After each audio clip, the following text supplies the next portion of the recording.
नमस्कार दोस्तों, education news 790 से मैं सुरेश यादव। दोस्तों, एजुकेशन न्यूज़ 790 पे मेरा हिंदी लिटरेचर चल रहा है। टॉपिक हिंदी साहित्य का इतिहास। तो जो दोस्त UGC net, JRF, TGT, PGT और किसी भी स्टेट के हिंदी से टीचर की तैयारी कर रहे हैं, अगर इस चैनल को सब्सक्राइब करते हैं तो उन्हें अवश्य लाभ मिलेगा, क्योंकि यहाँ मैं सिस्टमेटिक पढ़ा रहा हूँ। तो दोस्तों, एजुकेशन न्यूज़ 790 को आप सब सब्सक्राइब करें और दोस्तों में शेयर करें। इसके पहले हम 30 क्वेश्चन लोड कर चुके हैं। आज हमारा सिलसिला होगा 31 से। तो दोस्तों, हम इसमें देखते हैं कि क्या क्या हमारे सबके लिए इसमें इम्पॉर्टेंट फैक्ट है। तो पहला क्वेश्चन है कि हिंदी साहित्य के इतिहास लेखकों का काल क्रमानुसार सही क्रम क्या है।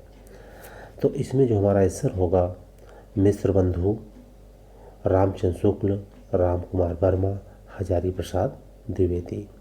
तो जैसा हम इसे देख करके पता कर सकते हैं कि मिश्र बंधु आते हैं, इसके बाद रामचंद्र शुक्ल आते हैं, राम कुमार वर्मा, हजारी प्रसाद द्विवेदी। तो इस प्रकार से हमारा डी क्वेश्चन इसमें सही होगा। अब इसकी हम व्याख्या देख लेते हैं।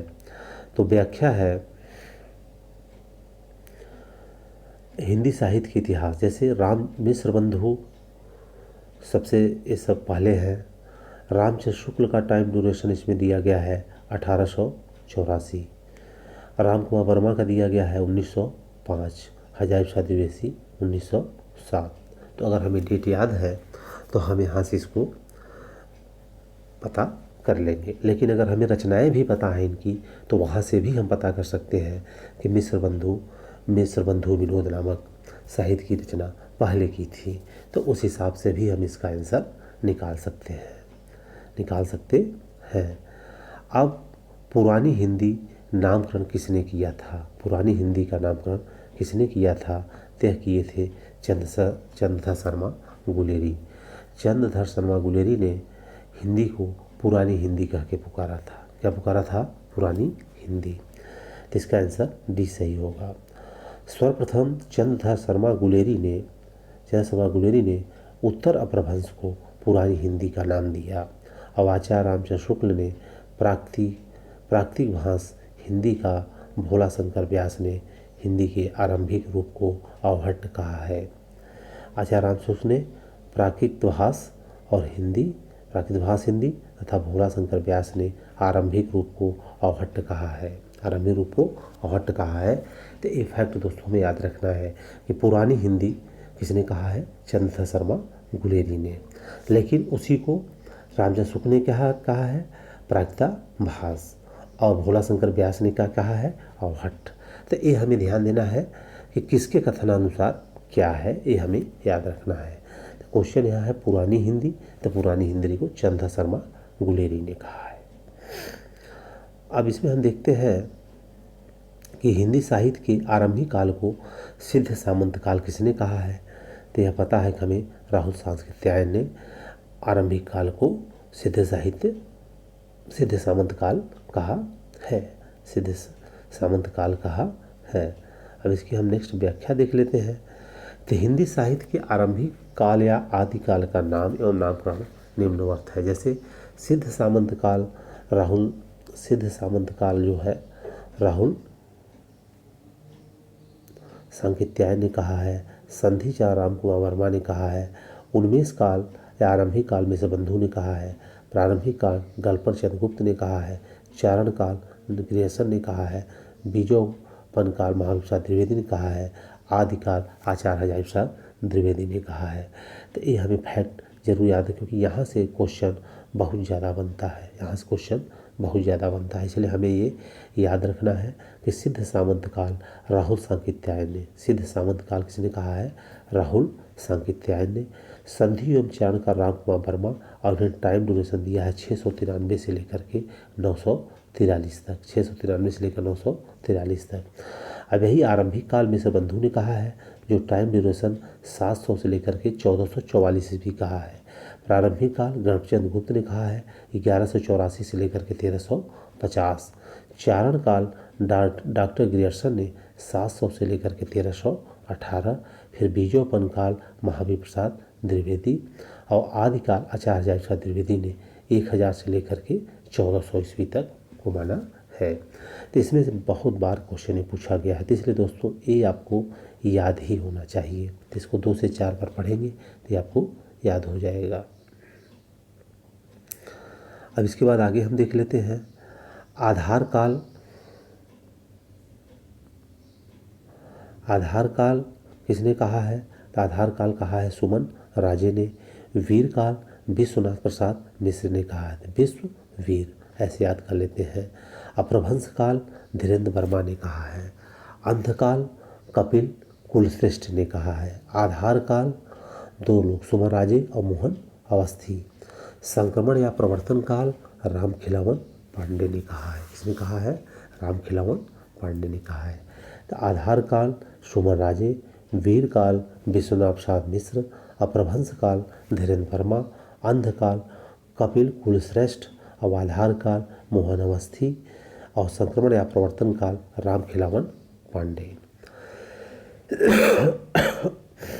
इसके बाद वीर गाथा काल आचार्य रामचंद्र शुक्ल 993 से 1398, ये सबको पता है।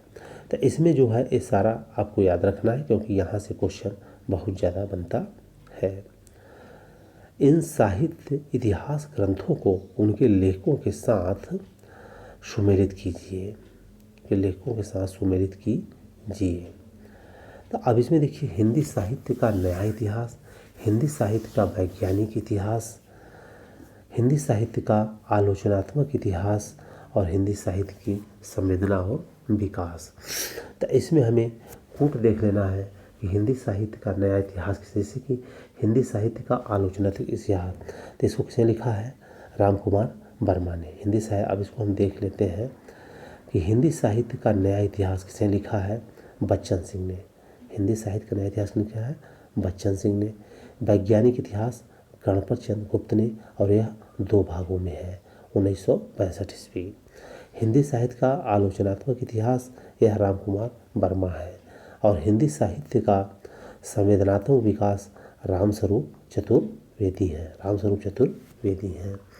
तो हिंदी साहित्य का नया इतिहास बच्चन सिंह।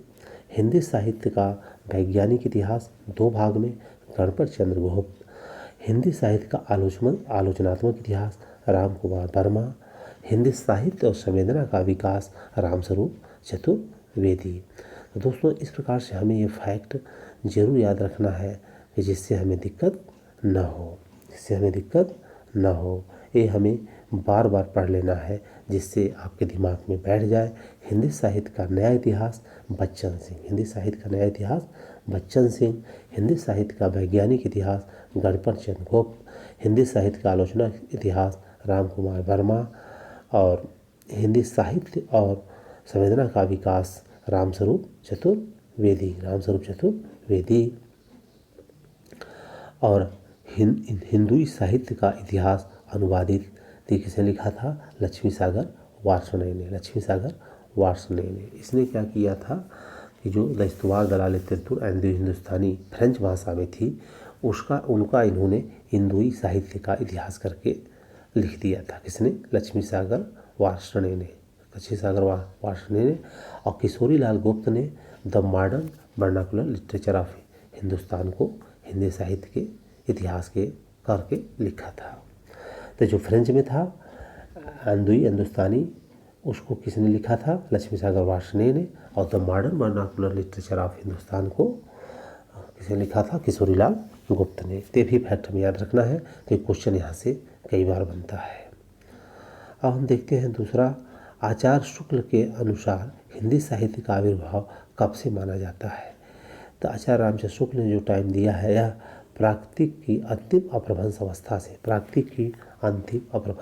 अवस्था से। अब इसकी व्याख्या देख लेते हैं। आचार्य रामचंद्र शुक्ल ने हिंदी साहित्य का आरंभ 1050 से 1375 तक माना है। शुक्ल के अनुसार हिंदी साहित्य का आविर्भाव राजा भोज के समय से तथा प्राकृतिक की अंतिम अवस्था से होता है। शुक्ल जी इस समय की भाषा को प्राकृतिक भाषा हिंदी कहा है। प्राकृतिक भाषा को हिंदी कहा है। अब नेक्स्ट हम क्वेश्चन देख लेते हैं, इनमें से हिंदी साहित्य का इतिहास किसने नहीं लिखा है? तो इसमें हिंदी साहित्य का इतिहास जो नहीं लिखे हैं वो हैं डॉक्टर नगेंद्र।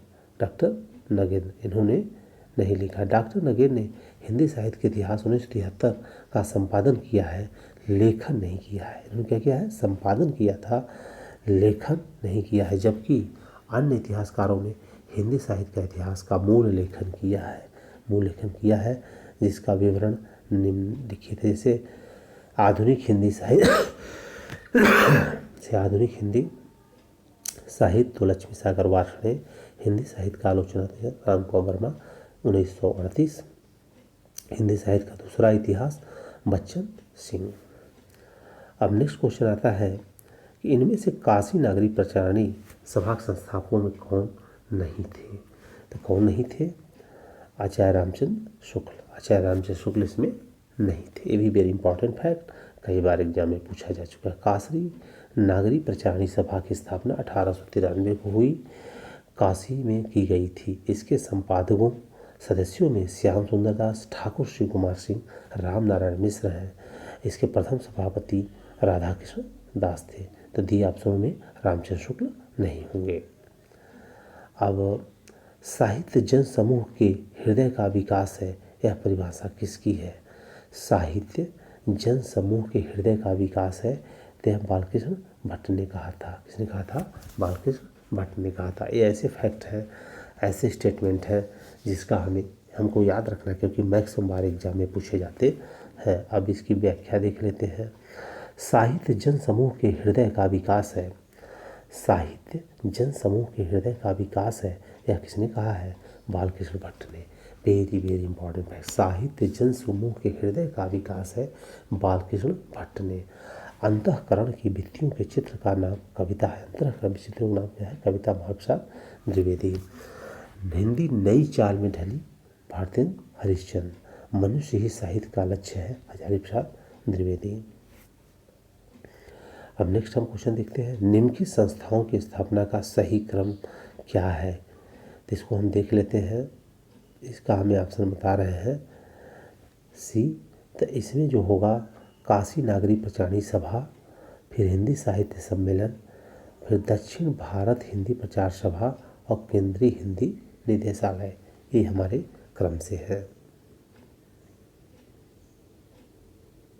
तो अब इसमें हम देख लेते हैं स्थापना वर्ष। काशी नागरी प्रचारणी सभा 1893 काशी। हिंदी साहित्य सम्मेलन 1910 हिंदी साहित्य सम्मेलन 1910 प्रयाग। दक्षिण भारत हिंदी प्रचार सभा 1918 चेन्नई। केंद्रीय हिंदी निदेशालय 1960 नई दिल्ली। तो हमें डेट याद रखना है। काशी नागरिक 1893 में, हिंदी साहित्य सम्मेलन 1910 प्रयाग, दक्षिण भारत हिंदी प्रचार सभा 1918 चेन्नई और केंद्रीय हिंदी निदेशालय 1960 नई दिल्ली। डॉक्टर राम कुमार वर्मा कृत हिंदी साहित्य ग्रंथ का नाम क्या है? तो है हिंदी साहित्य का आलोचनात्मक इतिहास। इसको हम देख लेते हैं।